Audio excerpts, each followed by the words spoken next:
So, ito yung question kanina. Para saan ba yung Lightroom? Ano ba yung Lightroom? Okay? Lightroom is a complete workflow solution for digital photographers, enthusiasts, image processing individuals. Kasi meron siyang tatlong paraan. I-simplify natin. It allows you to import reviews.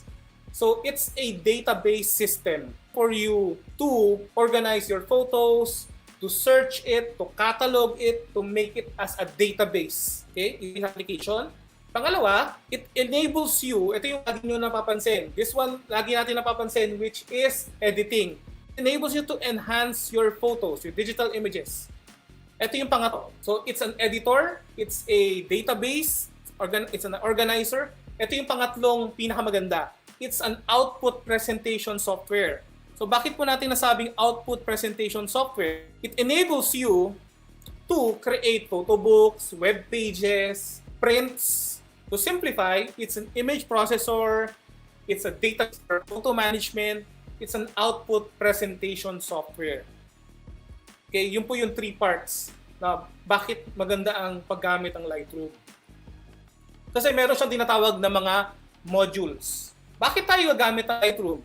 Because it's faster, it's more efficient, and yung tinatawag nating cohesive workflow. Hindi nyo na kailangan pang mag-jump from one software to another para lang gawin yung specific task.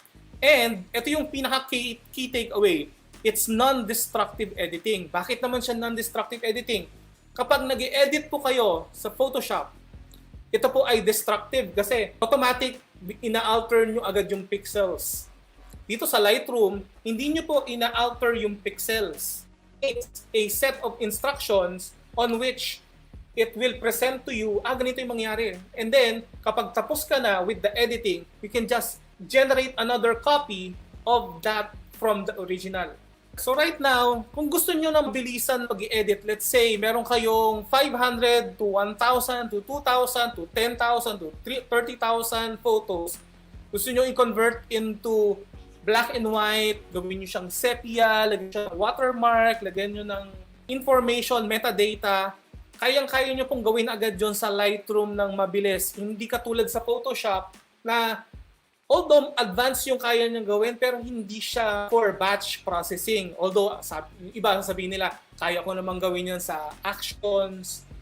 Opo, kaya nyo gawin sa actions. Kaso, it would require you a lot of thinking na i-record mo pa yung lahat ng process na yon. Unless sa Lightroom, meron kang mga nakalagay ng mga presets na pwede mong i-run agad-agad. And Photoshop po talaga is for advanced editing, photo editing manipulation. Yun po talaga ang difference niya. Lightroom is for automatic and batch processing. Ang tanong, meron ba sa inyo na gumagamit ng Adobe Bridge? Tapos camera raw. Iba sa atin may gumagamit pa ng ganyan.